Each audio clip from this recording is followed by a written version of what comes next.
L'Église apprend aussi de la fragilité et on va faire un petit détour vers le côté éthique, puisque le handicap aussi confronte nos représentations de la normalité, de la dépendance, de la vulnérabilité. Je me tourne vers vous, professeur Gilles. Donc, vous êtes professeur émérite de neurologie et spécialiste en éthique. On vous retrouve chaque semaine sur RCF pour vos chroniques bioéthique et santé. Comment, selon vous, la réflexion éthique peut-elle aider aussi l'Église à faire vivre une vraie inclusion, non pas comme un geste de charité, comme on l'a dit, mais comme une reconnaissance de la dignité commune? Comment finalement pouvons-nous être Église dans une société laïque telle qu'elle est? On ne peut pas le nier, disait Peggy, on a de la terre sous les souliers.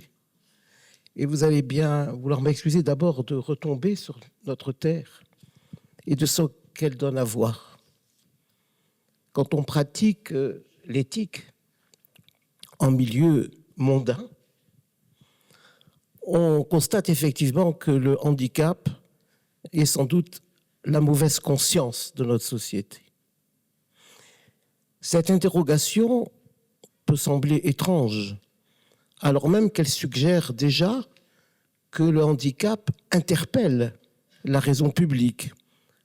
Le handicap interpelle les modalités du vivre ensemble dans une société dont la profusion des textes législatifs et réglementaires sur le handicap témoigne de ce qui me semble être une insatisfaction éthique. Insatisfaction éthique recevable à deux conditions, que nous en prenons conscience et que nous en souffrions. Alors, souvenons-nous de la triste affaire Perruche, 1993. Cet enfant né avec ce que tout le monde a appelé un lourd handicap et qui, par la voix de sa mère, demande à la justice réparation pour deux préjudices. Premier préjudice, le préjudice d'avoir un enfant atteint de handicap. Nous sommes, vous voyez, à milieu de la vocation. Et deuxième préjudice, le préjudice pour cet enfant d'être né handicapé. Alors évidemment, ceci a soulevé beaucoup d'émotions. La loi de 2002, dans sa dimension éthique, a dit « Nul ne peut se prévaloir du préjudice d'être né ». On ne peut pas se prévaloir d'un tel préjudice. Je ne vais pas parcourir les textes successifs qui ont été prononcés par des tribunaux, dont la Cour européenne des droits de l'homme et même notre Conseil constitutionnel, pour dire finalement que certes, nul ne peut se prévaloir du préjudice d'être né, mais si on est né avant la décision de justice, alors oui, on pourrait s'en prévaloir. Ceci est une honte, bien entendu. Elle est une honte parce que tout se passe comme si la loi avait suspendu une loi naturelle. Et qu'au fond, la loi naturelle, c'est qu'effectivement, la naissance peut être un préjudice. Et qu'il a fallu la culture juridique et éthique de notre pays pour arriver à dire « Ah non, non, non, non ». Nous sommes là dans un processus d'inversion des valeurs et qui pourtant n'a entraîné nulle révolte. Alors, relevons juste, bien sûr, quelques propositions de méditation éthique. D'abord, le handicap comme préjudice. Ce mot revient tout le temps. L'étymologie latine est d'ailleurs édifiante. Praejudicium. Qu'est-ce que c'est? C'est un jugement préalable, c'est un préjugé. Et ce n'est que progressivement que le terme évolue vers le sens de dommage, d'atteinte à l'intégrité d'une personne, la privant d'un bien qui lui était dû, peut-être par Dieu, qui n'a pas fait la tâche qu'on attendait et qui ouvre un droit à réparation. Préjugé. Comment dès lors s'extraire de ce préjugé et de cette terre qui nous colle aux pieds?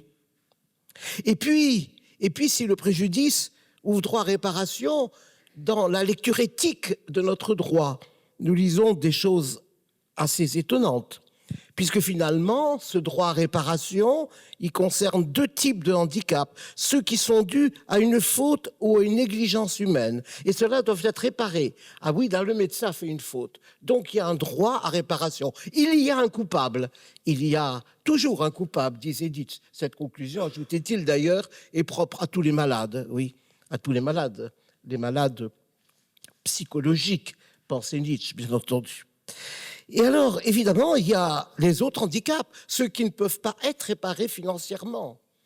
Alors cela, c'est la solidarité nationale, alors qu'il faut essayer de convoquer, c'est tendre la sébille, bien entendu, parce qu'on a un handicap. Alors, quelles sont les causes accidentelles, biologiques, inconnues? Et c'est alors qu'on peut en appeler à l'injustice de Dieu, à l'indifférence de Dieu, et chercher dans les théodicées des réponses. Il a fallu à Dieu des avocats sur terre. Oui, il a fallu des avocats qui le défendent et qui essaient de comprendre. Alors on connaît la réponse la plus classique. La création est nécessairement imparfaite. Puis on a trouvé un coupable, Adam, bien sûr, le démon, puis le serpent. Et puis donc, cette création imparfaite, on a déclaré qu'elle était la meilleure possible, puisque Dieu parfait ne pouvait pas créer la perfection, sinon il se serait cloné. Et donc, le clonage de Dieu étant inenvisageable, donc effectivement, puisqu'il est unique, eh bien, la création dit ça. Alors, vous voyez par quel détour nous abordons et comment ces détours vont coller à l'éthos, à l'inconscient collectif qui nous habite. Et évidemment, cette imperfection humaine, eh bien, on peut l'appeler le mal métaphysique, hein, c'est comme ça que Leibniz voulait l'appeler. En latin, c'est plutôt l'infirmitas, ou c'est même l'imbécilitas, c'est-à-dire la vulnérabilité, ce qu'on dit aujourd'hui en langage plus élégant. Oui, mais alors, le handicap, ça va au-delà. Alors on a inventé un autre mot, bien sûr, le mal ontique. Le mal ontique, ce mal qui nous habite, dont on n'est pas coupable, ben on le sait depuis Job, c'est quand même rassurant. Le Christ l'a affirmé à propos de la tour de Siloé, et il l'a dit à de multiples reprises. Oui, mais voilà. Il y a donc une collusion sémantique, une proximité entre le handicap et le mal. Nous sommes victimes, en quelque sorte, d'une linguistique de surface.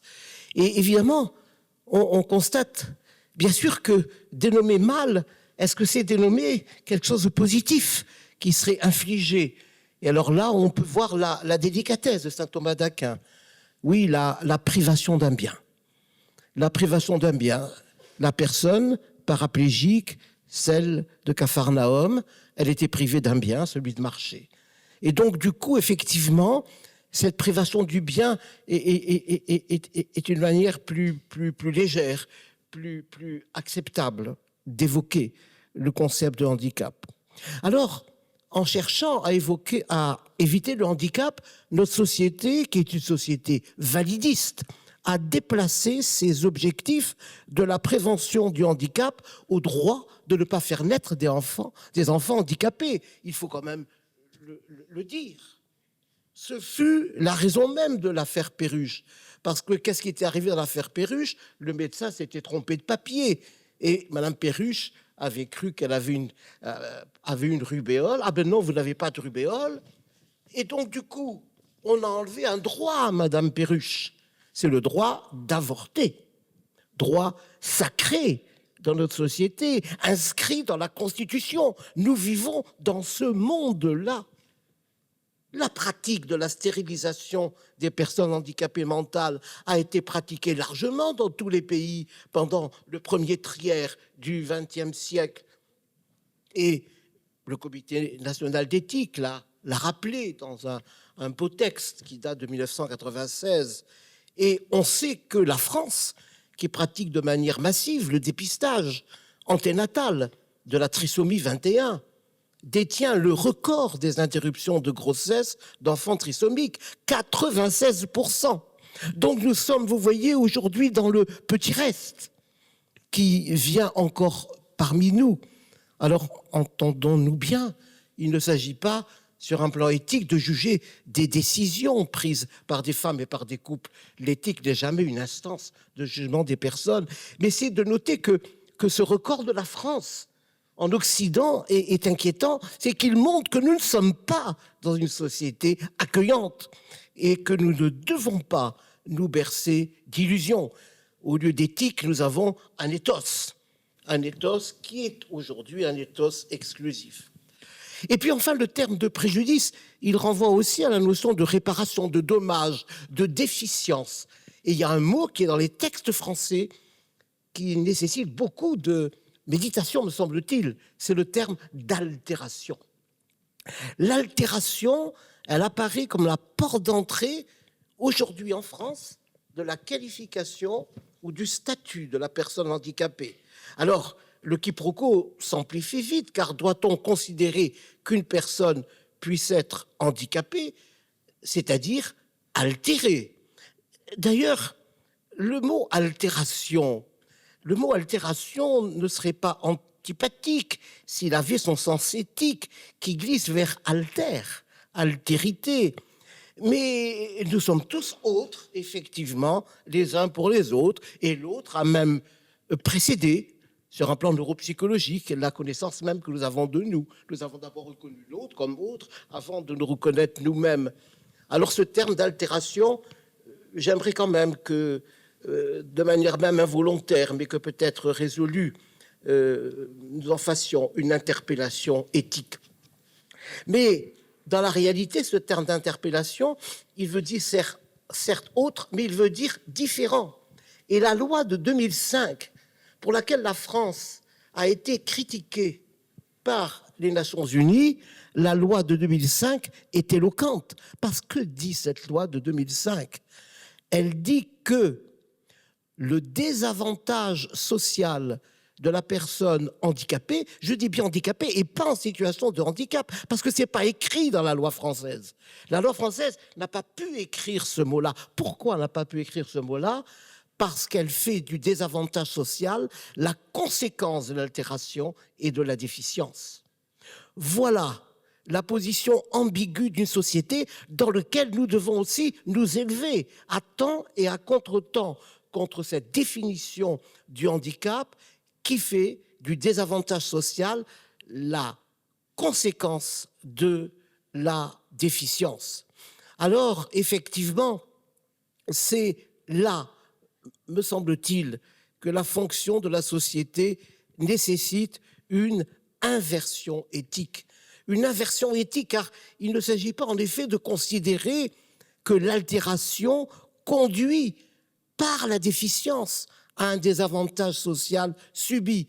Il s'agit d'abord de savoir concrètement si l'organisation de la société permet à la personne altérée d'énoncer ses besoins, ses désirs, ses attentes, en respectant ainsi la liberté nécessaire pour conquérir une forme de bien-être dont la réalisation doit lui être imputable. Dès lors, la compensation prendrait un autre visage. Il ne s'agit pas de suppléer à ce qui paraît essentiel aux personnels soignants, aux législateurs, aux personnels médico-sociaux. Vous marchez mal, mais il faut convoquer Elon Musk et vous mettre des prothèses et être connecté cérébralement. Nous sommes dans la tristesse d'une bienfaisance normative où, au lieu de bientraitance, c'est-à-dire le point de vue d'autrui, nous déterminons nous-mêmes ce qui est bon pour autrui dans un orgueil qui est un orgueil infini. Il s'agit plutôt d'accompagner le sujet dans l'expression de ses capacités, dans l'impression de ses capacités, de les adapter éventuellement pour les rendre possibles à la rigidité normative d'une protection imposée. Il faut substituer un processus dynamogénique. Et peut-être qu'on pourrait le trouver, me semble-t-il, dans l'optique de Spinoza, pour lequel j'ai quelques faiblesses, bien qu'il n'ait pas une foi extraordinairement puissante. C'est la dimension que Spinoza appelle conative de la protection, ce qui veut dire contribuer à ce que la personne, en dépit de son altération, conforte sans cesse sa motivation à être, à persévérer dans son être. C'est cela qu'il faut obtenir, donner envie de vivre, donner envie de poursuivre le chemin. L'altérité, le souci de l'autre, et souci de l'autre dans la prise de conscience de la diversité des vies humaines et la conviction que si l'altération pèse dans la vie du sujet, elle n'est pas le seul élément de sa vie identitaire. Je crois qu'il faut détester ces appellations. Je suis handicapé. Non, ce n'est pas l'être qui est handicapé. J'ai un handicap. On confond dans l'optique de Ricoeur la mêmeté et l'ipséité. Comment oser dire « je suis cancéreux, je suis épileptique », il y en a assez. J'ai cette maladie. Ce n'est pas la maladie qui tout à coup définit mon identité. Alors l'identité, elle se construit bien autrement. Elle se construit dans les événements, dans les rencontres, dans la vocation dont vous avez parlé. Il faut transpercer la diversité pour atteindre les êtres dans ce qu'ils sont. Enfin, au verset 7 du psaume 120, le psalmiste dit « Le Seigneur te gardera de tout mal ». Et en écho, évoquons donc cette ultime requête du Notre Père, délivre-nous du mal. Je ne sais pas ce à quoi vous pensez quand vous récitez le Notre Père. Nous sommes souvent piégés dans des schémas ou peut-être dans nos automatismes. Et alors, comme souvent, parce qu'il y a des habitudes dont on ne peut pas se libérer facilement, j'ai été chercher dans Hilaire de Poitiers. J'ai été chercher dans Hilaire de Poitiers parce qu'il a commenté les psaumes et le Seigneur te gardera de tout mal est le prédécesseur du délivre-nous du mal du Notre Père, qu'on le veuille ou qu'on ne le veuille pas. Et le grand Hilaire demandait de quel mot le Seigneur gardera-t-il ? Et il a eu cette réponse éblouissante. On le pense compliqué, c'est vrai, c'est vrai. Mais quand on ne le comprend pas, il faut simplement prier. Et il répondait, Hilaire, d'après moi, ce ne sont pas ceux auxquels on pense. Délivre-nous du mal, on pense à la maladie, à la mort. Non, dit Hilaire, car tout cela est dû à notre faiblesse physique. S'il s'agissait de ces mots-là, alors pourquoi Abel est mort ? Pourquoi Job a été mis au supplice ? Non, c'est l'âme fidèle que le Seigneur garde de tout mal pour lui éviter la teigne du diable à son égard, dans l'attente du bonheur. Certes, il s'agit du bonheur eschatologique qui, de toute façon, débute ici-bas.